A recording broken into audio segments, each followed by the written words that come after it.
Hey guys, thank you for stopping by at the Beginner's Mind with that fig tree. Today I talked to Kevin Perlmutter. He has recently written a book called Brand Desire. I explore and challenge some of his assumptions and walk away with some very practical insight for brand leaders. I hope you enjoy the conversation, and for such meaningful conversations, do follow the channel. Hey, thanks Kevin for joining, and I know it's evening, it's late evening for you, so big thank you.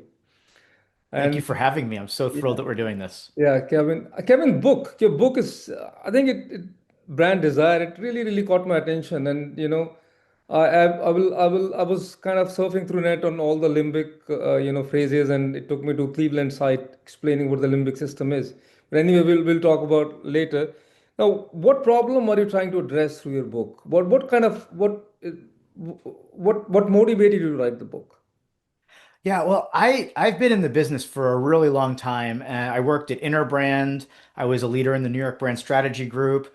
And after that experience, I started working with behavioral scientists. I joined a sonic branding music studio. I started learning about the limbic part of our brain. I started understanding things about how our instinctive emotional responses then guide our conscious feelings, associations, and behaviors. I was learning stuff from my behavioral science mentors that I had never heard about, talked about, that never came up in the conversations we were having at the places I worked in the past. And it occurred to me all of a sudden that traditional brand strategy has some challenges, that it's stuck in the persuasion era, that it's not referencing behavioral science, and there's no real deep concerted effort to understand the emotional insights of the people who that the brand is for. And that signaled to me that it was time to launch Limbic Brand Evolution, create Limbic Sparks brand strategy, and ultimately, after a few years of getting that rolling, I had enough practice with it, enough case studies, and enough information to say, you know what, it's time to get the word out beyond my current clients. So I wanted to write this book, Brand Desire, Spark Customer Interest Using Emotional Insight, to actually help brand leaders bring behavioral science thinking and understanding into their work to improve their ability to connect with the people who that their brand is for. What's the misunderstanding in the brands about the emotions? I'm sorry, I missed you. What's the misunderstanding about the emotions? Oh, well, yeah, there are lots of misconceptions about emotion, and I've spoken with dozens of brand leaders about this topic. And the challenges with understanding emotions is that it's mostly brand leaders thinking, what emotions should our brand stand for, or what emotions should we try to evoke in people? And it's the challenge is that emotion is soft, and most brand leaders are focused on hard metrics. Emotions are kind of squishy, they're hard to get at. And the bigger challenge is when you're not using appropriate behavioral science techniques, quantitative or qualitative, you're not actually getting accurate emotional responses from people. You're getting post-rationalized responses, conscious-based responses. So getting at accurate emotional understanding and how people want to feel is both a challenge. It's also a tough conversation in the boardroom. And then most importantly, I still get brand leaders asking me, so what emotions should our brand stand for? Or some B2B clients, prospective clients might say to me, well, we don't want our brand to be emotional. We're a serious business. And the big thing is that they're missing the point. It's not about their brand becoming more emotional. It's about them understanding the emotional motivations of the people who their brand is for, and then creating a brand that's relevant to address those desires. I mean, are there particular categories where you get these questions more that, we are serious, but, our brand is not, we are not, our brand is not emotional. Particular categories would stand out for saying this? Well, it comes up a lot in B2B categories. So many Okay. industries in B2B, it comes up. I mean, there are certainly categories out there like fashion and luxury, and that they've been nailing the emotional thing for a really long time.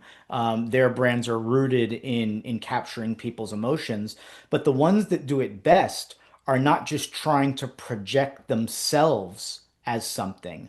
It's the ones that are tapping into what their audience really cares about in their life, in their world. So if they're able to understand people, if a brand, I like to say, if a brand feels like it was designed with you in mind, then they've done something to understand you and present their product, service, offering, experience in a highly relevant way that captures something inside of you. See, one thing I think it's interesting that we're talking about these concepts and the relevance of these concepts. Uh, Even with, we had digital kind of evolution or revolution or whatever you call, and now the digital has gone to next stage of AI now. Now in that, everything is becoming so much measurement based or so much efficiency based.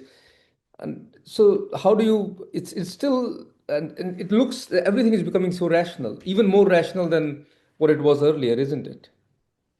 I mean, it might be becoming more rational in conversations in boardrooms among brand leaders. There might be a lot more yeah, I think as far as performance marketing has become a big thing. I mean, all of that is very rational in terms of you put this in and you get this out. But here's the problem. That's what's happening on the corporate side. That's not how the human brain works. The human brain has not gotten more rational. The human brain is driven by our instinctive emotional responses. The large proportion, some say over 90% of instinctive responses that we have in our body, most of which our conscious brain does not even recognize, over 90% that our conscious brain doesn't recognize is happening. And what's going on there is our bodies are reacting to stimulus. And we have something, there's something called approach avoidance motivation theory, which says that we gravitate toward the things that make us feel good and we pull away from the things that make us feel bad. And for everything else, we're largely indifferent. So while corporations might be asking their CMOs to get more rational, the human brain hasn't changed. And we still gravitate toward the things that make us feel good and pull away from the things that make us feel bad. Okay, I think it's interesting. Tell me some of the case studies, Kevin. What bad and good? Let's talk about good first. What are the good case studies here? Which are the brands come to your mind which have done pretty well on your framework and in emotional branding or understanding their consumers at the most deeper emotional level?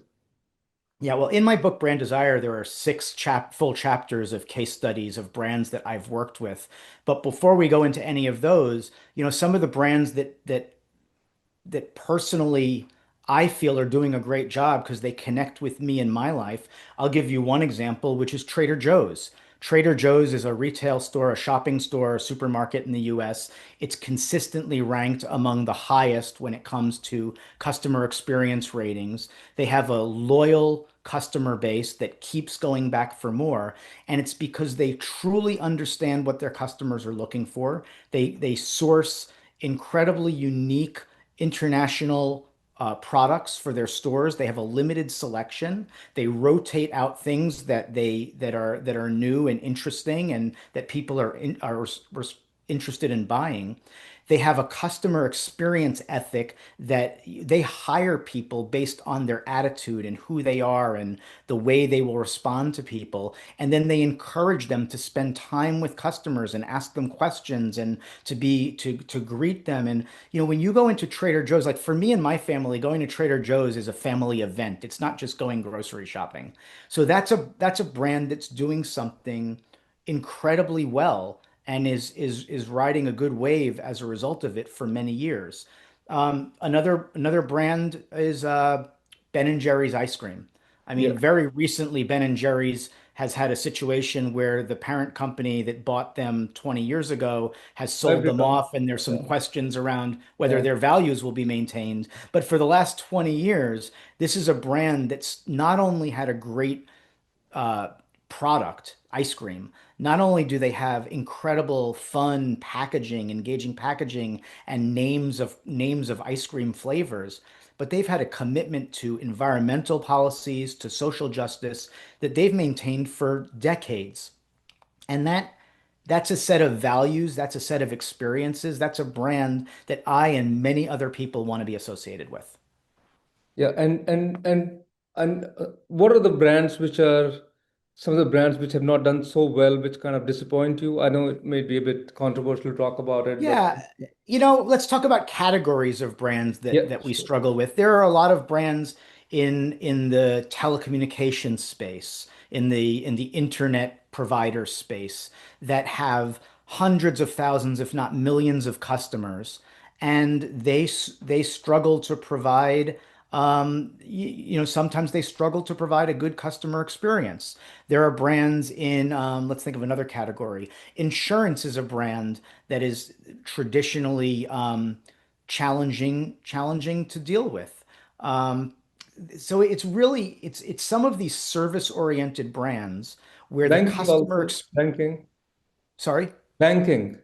Banking as well. I mean, there are brands where they have so many customers, and the customer experience is not necessarily a priority that they can afford. They choose to afford to make a priority. But I'll give you another example. There are things that these companies can do that not all of them do. So one of the most challenging experiences is when you have to call for customer service and you call the call center and you wait on hold for a long, long time. Mhm. There's a technology that exists that some other brands are using where you call them and they will say, you can either wait on the line for approximately this long, or we will call you back as soon as someone is available and you will not lose your place in line. And then they call you back in 10 minutes, 30 minutes, 40 minutes, whatever it is. But you're not sitting there on hold with no Hearing idea that, how long it's going to be, yeah, listening to on hold music that makes you anxious and reminds you how long that you've been on the line because they haven't thought through the audio track and it's being played in such a way that reminds you every time it loops that you've been on for another 30 seconds, or it's energetic music that makes you anxious that you're waiting so long.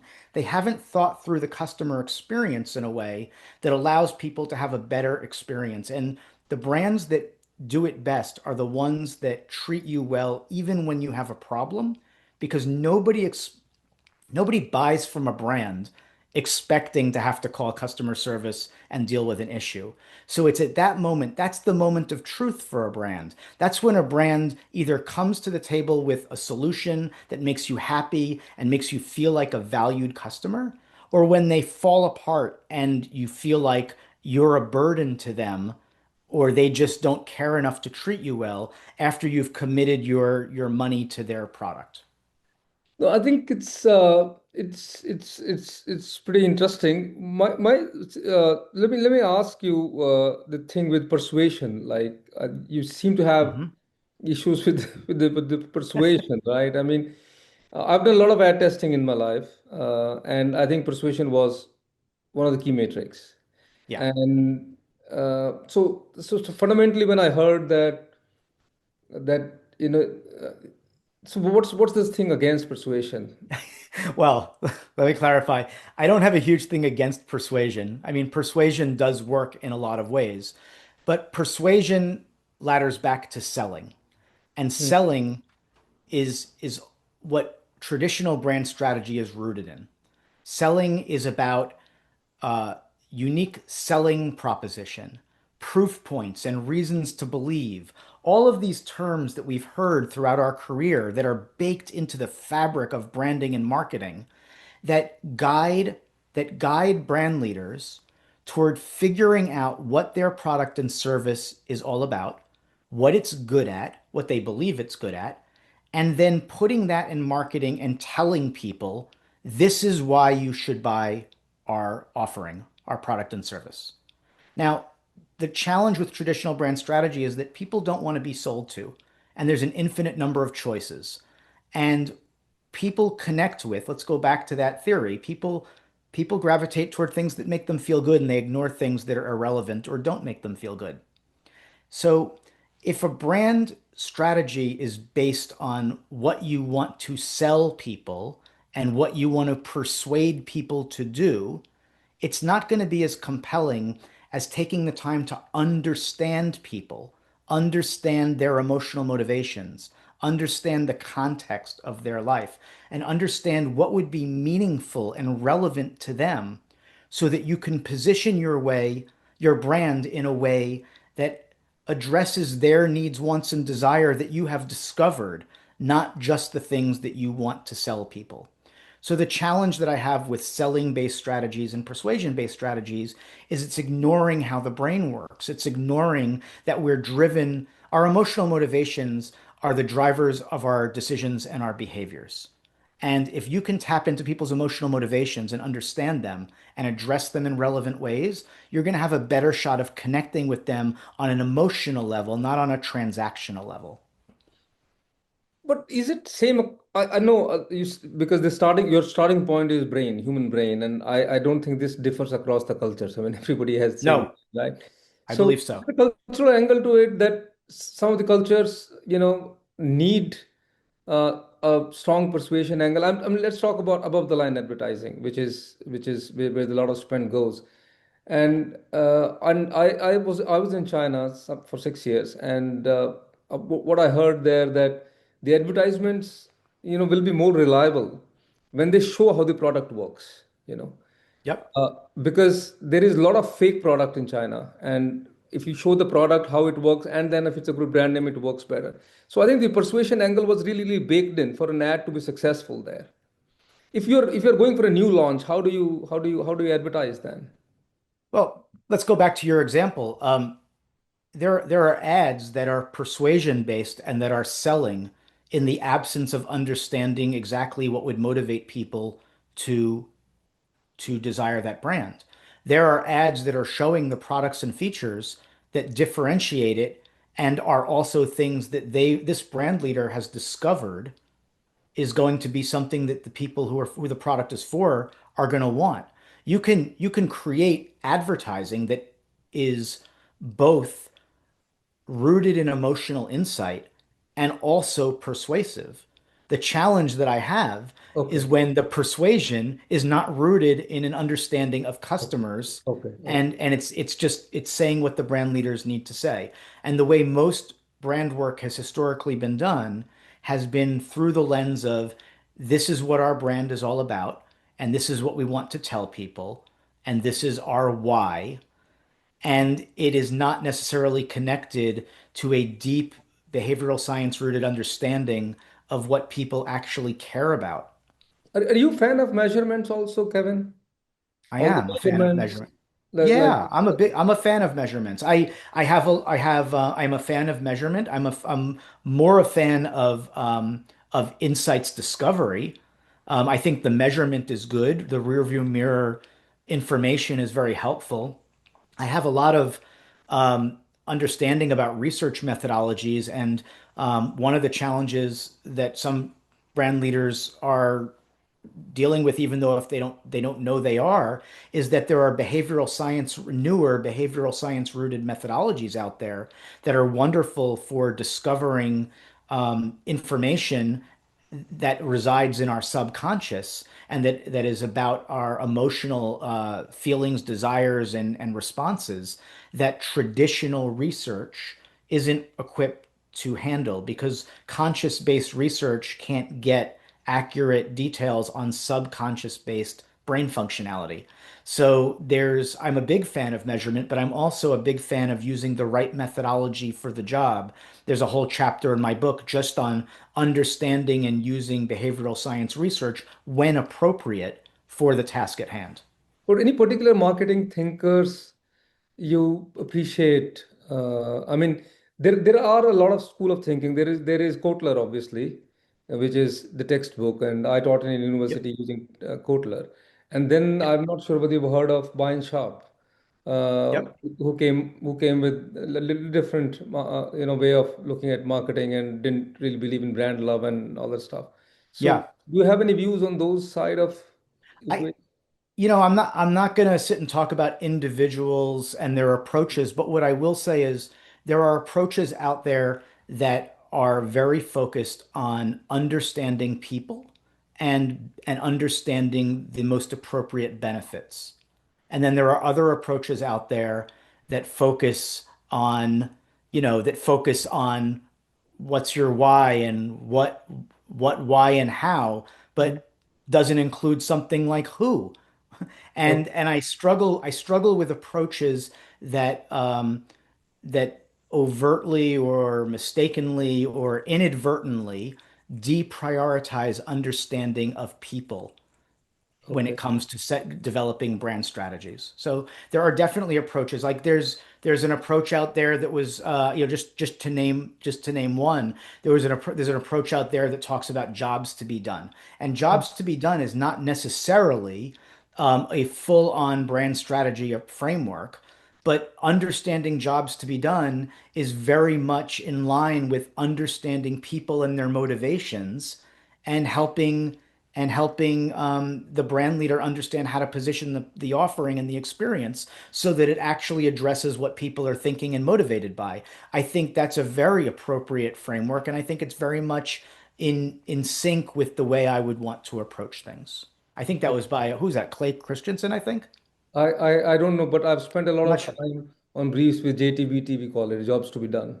Yeah, I mean it's I mean that I don't think there's a problem with, I'm never going to say there's a problem with everything out there. I'm making a distinction between approaches that do not prioritize emotional insight of customers and those that do. And I think there's a big difference between those. Any particular, like, we have frameworks like four P's, product, price, proposition, all those kind of frameworks. And, there are four P's, eight P's, six P's. Where do you think your approach works most? Is it on the proposition part? How do you approach the? Well, so here's what I I'm just trying believe. to I understand that how different is what makes Limbic Sparks different? well, what makes Limbic Sparks brand strategy different is that it puts emotional insight at the center of how brands attract and retain customers. That might not be different from everything out there, but it's Okay. different than most traditional approaches. It uses behavioral science understanding. And to answer your question about where it fits in the PPPP, the if you if you if a here's what one of the things, brand leaders have a rough role, right? They've got to organize everyone internally. They've got to meet financial goals with sales and marketing. They've got to understand customers. If brand leaders understand their customers, if they go deep to understand customer insights, what people need, want, and desire in their life, their role can be so much more valuable in aligning everyone inside the organization with customer insight at the center. Because if customer insight is at the center, they can guide the product development. They can guide how the experience comes to life in the product experience or in the brand experience. They can guide marketing to be sure that it is addressing customer needs, wants, and desires. Their customers in the experience and in the use of the product will feel that this brand was designed with them in mind because it was, and that will continue to have a positive effect on sales and revenue objectives to meet overriding business objectives. So the point of view that I have is that if you are putting emotional insight and customer understanding at the center of how your brand operates in all areas of the company, the brand leader can actually help to ensure that there's consistency, that there's relevance, and that there's something that people actually want and it's presented in a way that they would appreciate. So I do believe with brand as the beacon, Limbic Sparks puts that customer insight where it needs to be. Okay, I get it. Now, Kevin, one thing is emotional branding is guaranteed for brand success. I mean, if I take Is that, emotion is emotional branding a key to guarantee for a brand success? I'm sure there must be some brands. Oh my goodness. I don't think there are any guarantees. I mean, there are so many factors that go into whether a brand Mhm. is going to be successful. I think having an understanding of your customers and using that to guide product development, marketing, and brand experience is a driver of success. I think the way customer service and brand experiences treat customers is a driver of success. I think a product also has to be competitive. there's different types of competitiveness, and one area of competitiveness is you have to have a product that's viable in the market and priced accordingly and all these other things. That's one set of drivers, is just having a very capable, competent, and well priced and positioned product in the marketplace.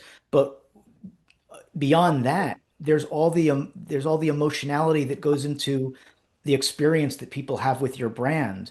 Forrester Research says a couple of things about this. They say that first of all, emotion is the largest driver of loyalty in the customer experience, which means that everything else aside, how a brand experience makes people feel is the biggest driver of whether they'll come back to have that experience again or not. The other thing that they say is that one of the components of that emotion is how a brand is specifics and how a brand makes it feel. And a lot of brands, there's a cliche, we need to surprise and delight our customers. Well, they've looked at surprise and delight customers, and what Forrester research has proven is that surprise and delight, surprisingly, is not the most compelling way to capture a customer's loyalty. The most compelling way is by showing them that you value them, that you appreciate them, and that you respect them. That you're giving them something of value, you respect their time, and that you show appreciation for their business by the way you treat them. And those are the things that people care about. Those are the things that keep people coming back for more. And how does it get measured, Kevin? I mean, that a brand is right on emotions, or emotional branding is right on track. How there are various matrices in marketing. You've written on marketing investments, or you have top of mind awareness, which talk about whether you've seen the brand or not seen the brand. But what's the measurement framework for finding the I effectiveness? there are so many ways to measure out there, and some of the things that are more qualitative or more sort of just out there. I mean, you can look at customer reviews. You can see the sentiment analysis through Okay. customer reviews. You Okay. can use Net Promoter Score, which can give you a sense of how customers feel about the brand experience. You can use tracking studies, but tracking studies, if you want to really understand how people feel about a brand experience and to track that, you have to start using behavioral science research methodologies to understand true feeling. If you want to understand a positive or negative emotional appeal of a brand at the subconscious level, you need to use a methodology like implicit association testing. You can't just use a tracking study because it's not going to be as reliable when it comes to emotions and feeling. So there are ways to measure and track how people feel about a brand experience, and those are super important. But Kevin, I can say with a significant amount of certainty that many leading brands are not measuring it this way. I mean, Nope.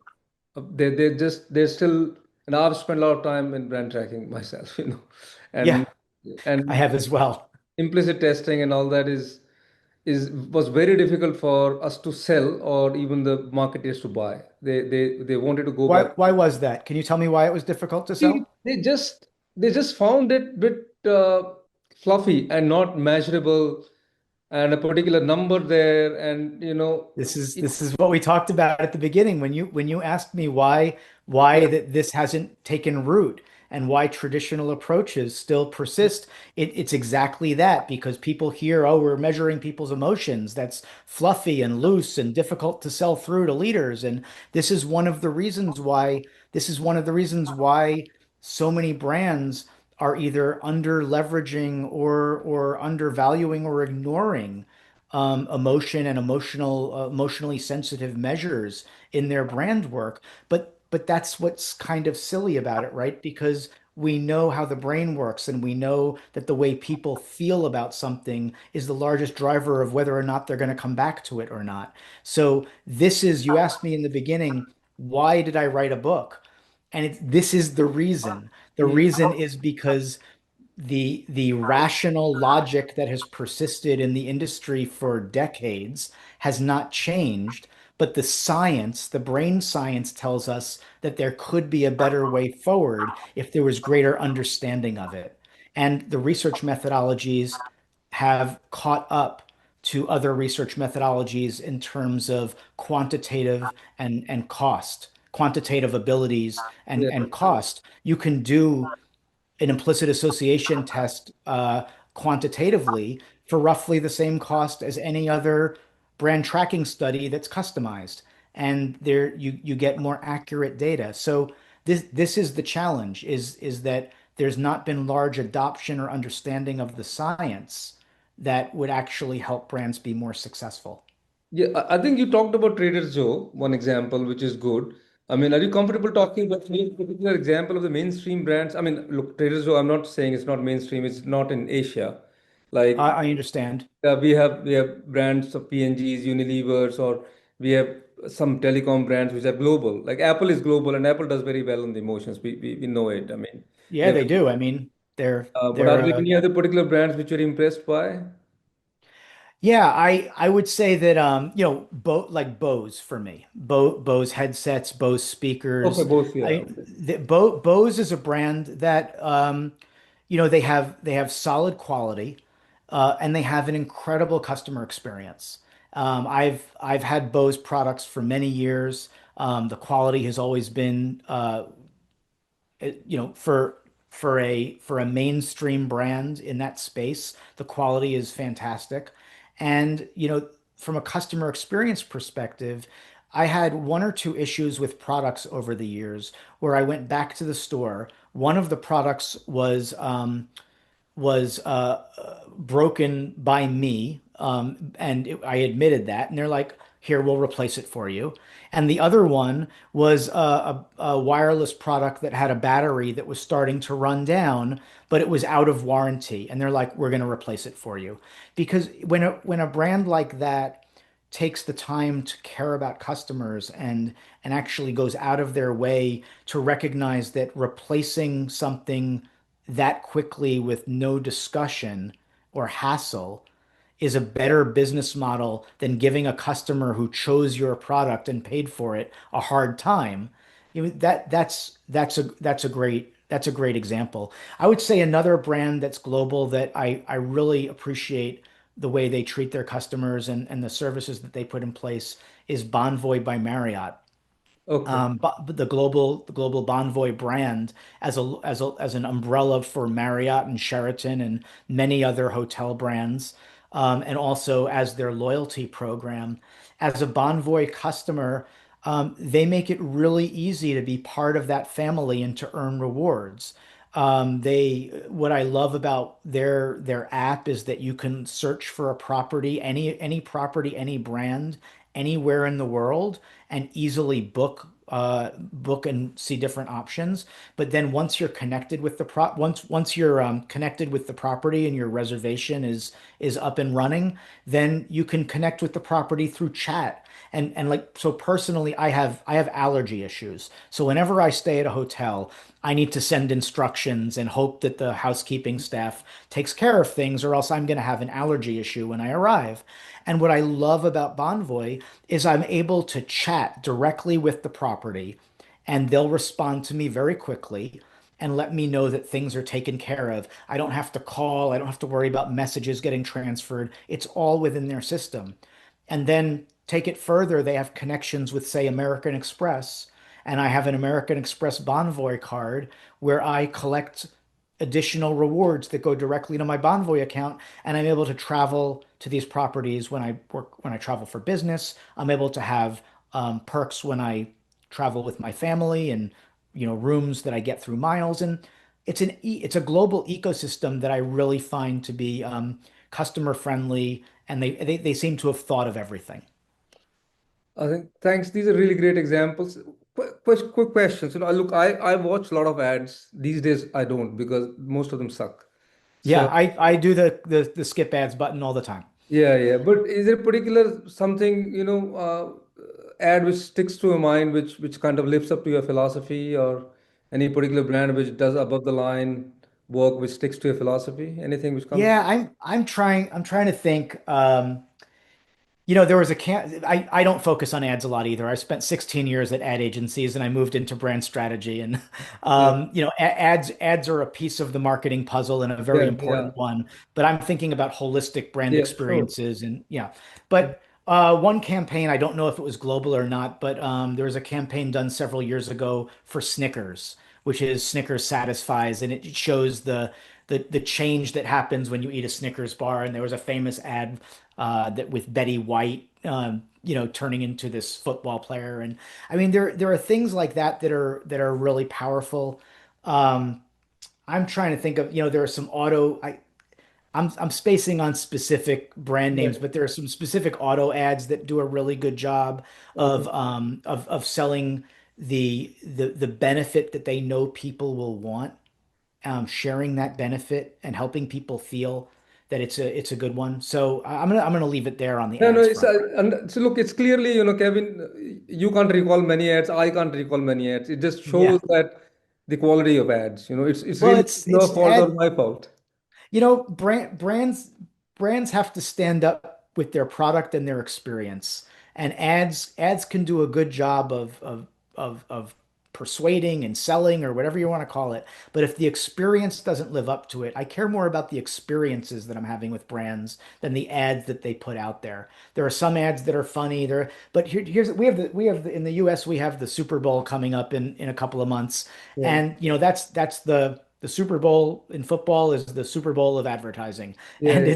it's when all the ads happen. And honestly, I couldn't care less anymore. I mean, like, especially for the brands that are doing an annual stunt.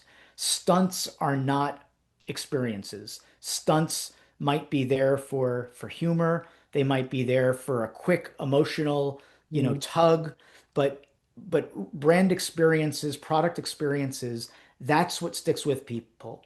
The transactional things like funny ads, fine. You want to make me laugh.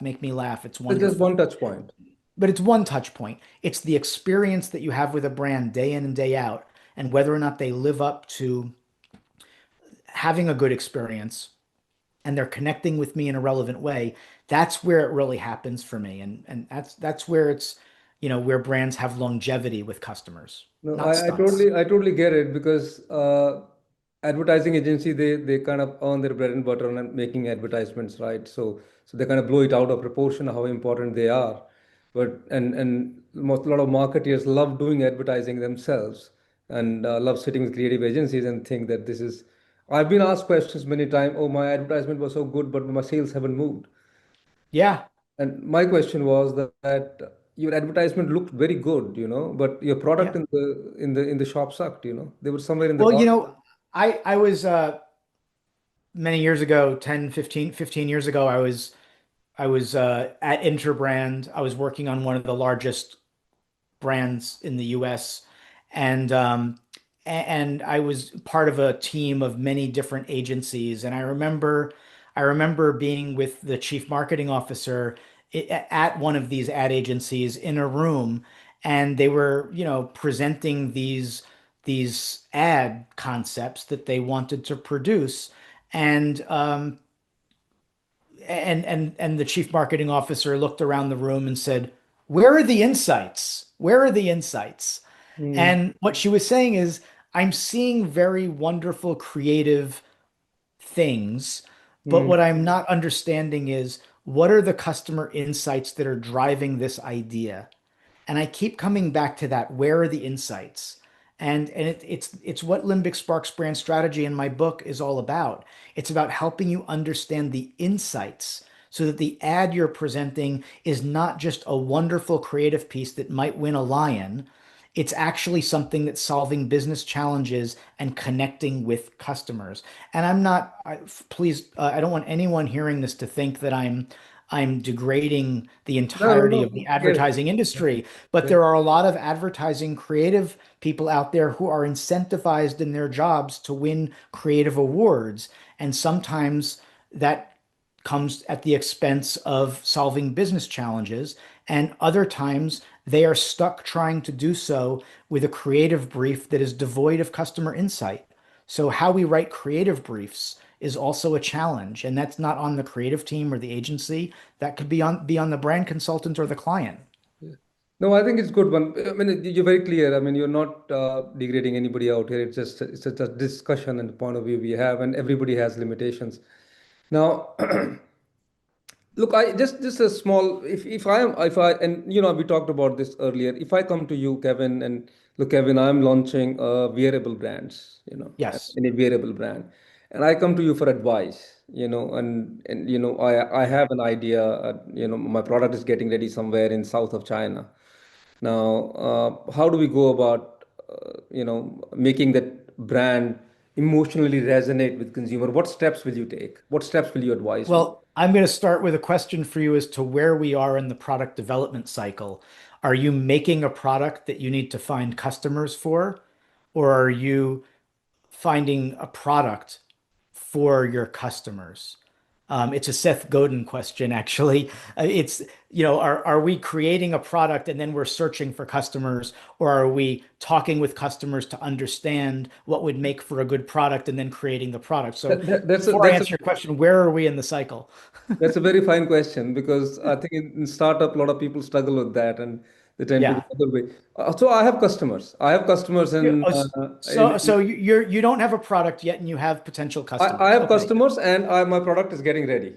And your product is still Getting got some room. Does your product still have yeah, some room for refinement? yeah, it has. Because so It we're has. starting at the product development level, not at the marketing level. Yeah, yeah, yeah. So so what I would want to first find out what customers who are already shopping for a product in this category, how their experience is with the brands that are already out there, and to Okay. understand what would make for a better product in the category to solve needs that aren't currently being solved. And to do that, one of my favorite research methodologies is called metaphor elicitation. It's a Okay. behavioral science methodology where you're using images to help people articulate things that they might not say consciously. So if you were to say, if I'm going to try and make this up as we go Yeah. to get it right, but if you were to say to a customer, I'm going to create a new wearable, what would make for a better wearable? And they would kind of struggle Struggle to with, answer. they would struggle with that, right? But if you were to say, here's a bunch of pictures, and I would like for you to choose the picture that describes how you feel, how Mm. you want to feel when using a wearable product. And they choose a picture. And let's say maybe now I'm getting into details here. Let's say they choose a picture of the ocean, and it's a big wavy, rough ocean.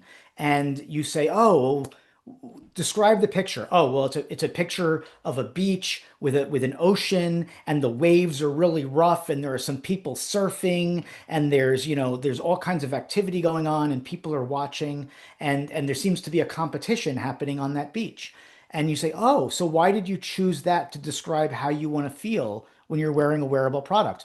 Oh, because I like going in the ocean. I want my wearable product to be able to go in deep salt water without being destroyed. I want it to be something that has a screen that won't fog up Okay. during when I'm out in the ocean. And I want it to be something that can capture this, that, and the other thing because I'm a competitive ocean surfer, whatever.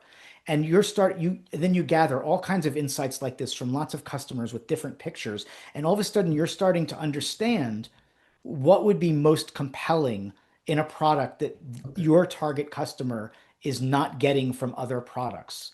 And That then gives you you a can point of start differentiation. that give well, it can give you it can tell you definitely what people are seeking and desiring in that product. And if you uncover things that they want and desire that don't appear in other products, all of a sudden you're finding points of differentiation and gaps in the market.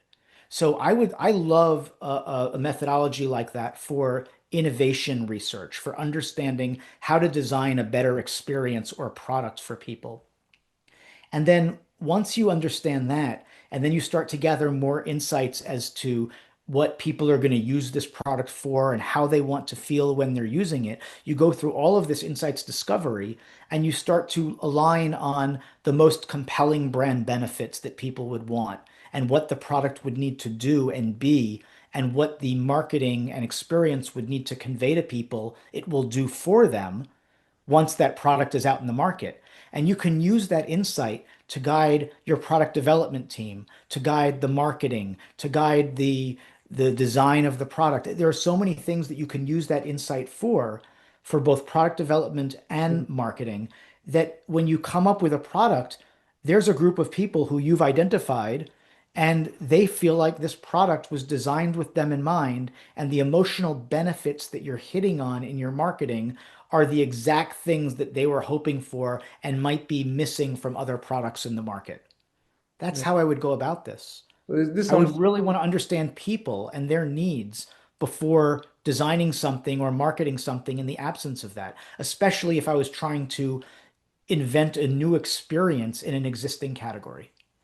And then would you do all those product tests and all that stuff when the product Oh, is of ready? course. I would, there's definitely testing you would do to ensure that A, the product is going to deliver on the experience you're hoping for, and then you can do user experience testing to understand if it's operating in a way that, there's a lot of product testing you can do, but the first part is understanding what it needs to be so that people will want it based on their desires, and the other part is then getting the product right, and then it's marketing it referencing those benefits that you've uncovered are what people need, want, and desire that they might not be getting anywhere else. Yeah. I think that's really good. But is it so the process is same for B2B as well, the Kevin? Absolutely. I mean, the process that I talk about in brand desire is focus, connect, and evolve. And focus is that insights discovery phase. And no matter what type of brand you are, or whether you need to use qual or quant or the methodology I just described or something else, the key thing is understanding customers. And it's understanding and getting to what I call the shared emotional motivation. And that doesn't exist in traditional brand strategy. If you don't understand your customers, you can't get to a shared emotional motivation. But if you can get to that shared motivation, what you, both the brand and the customers are in this world to achieve individually and with each other, that's the first bookend to the brand strategy. And then you go into the second phase, which is connect, which is about developing that brand strategy. It's understanding the emotional benefits. It's designing the brand idea or the tagline, which might often be the first entry point towards people's conscious understanding that this brand exists. And in traditional brand strategy, that's often an about us statement. We do this. But Mm. in Limbic Sparks brand strategy, there's a narrower definition. It must be a compelling brand benefit and invitation. If you understand what people need, want, and desire, you can develop a brand benefit and invitation. There's a B2B brand that I worked with and there's a whole case study chapter on this. Um, they are a SaaS platform in inventory management.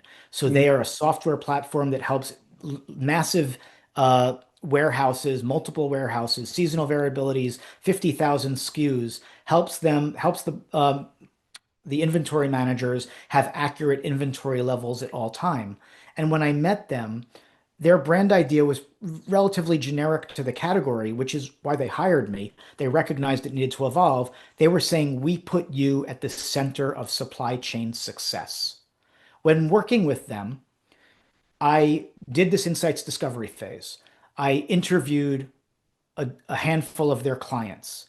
I analyzed 77 reviews of their company that had a 4.7 rating out of 5 to understand what people were talking about in those reviews, what was going well. And they already had a great experience. They just didn't have marketing that carried them forward, and they knew that. So when we did these reviews, when we looked at these reviews, we understood things about the benefits that people were responding to the most. We understood that 25% of the reviewers mentioned their customer experience, their support, their software support that they provided, not tech support, but actually coaches that helped you optimize the use of the software. And that wasn't even a question, but 25% of reviewers said it's a game changer or it's differentiating in the category. So one of the verbatims that I heard from a customer while speaking to them was, before this software, I was the person who got in trouble at work because I'm in the unenviable position of being wrong quite often when I'm guessing at all of these different levels of inventory.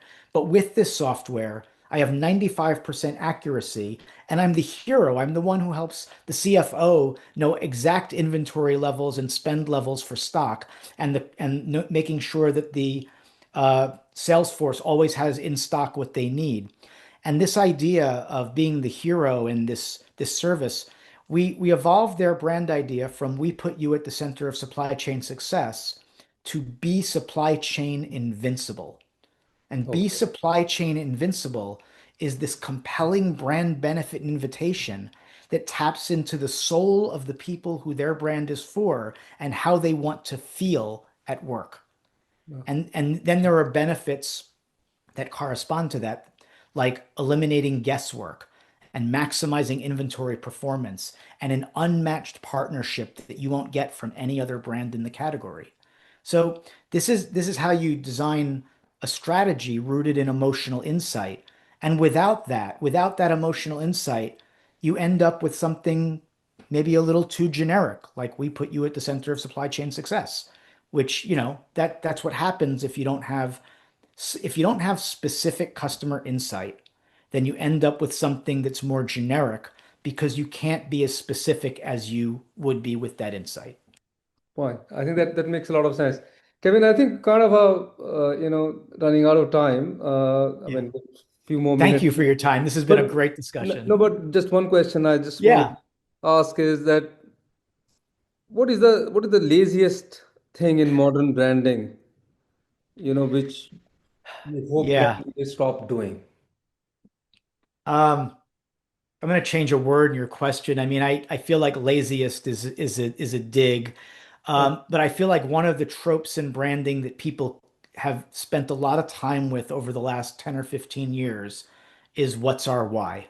okay. And what's our why, I believe is a important and solid leadership framework, but it is not a brand strategy framework.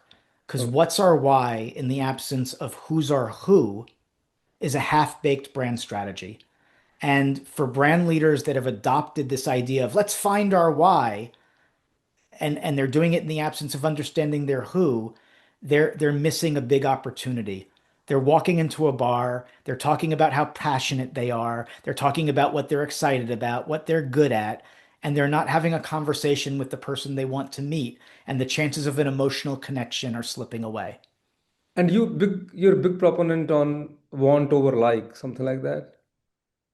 Desire, Uh, want people, you should create the want among the people, the desire among the people, uh, love over the I like. no, well, I'm not sure. I don't talk about that too often, but I believe that it's about, if people see themselves in a brand and feel like it's for them, it was designed with them in mind, then it can spark desire. I don't believe for a second that a B2B company that has a warehouse is going to suddenly buy a an expensive software product because they saw the words "be supply chain invincible."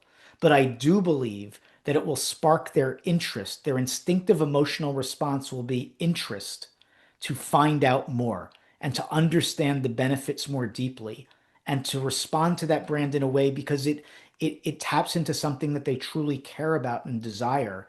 And it gets them on the road to seeing that brand is different from anything else that's out there.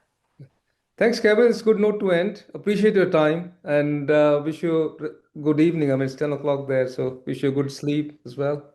Thank you so much. This Take is care. wonderful. Thank you. Yeah, thanks.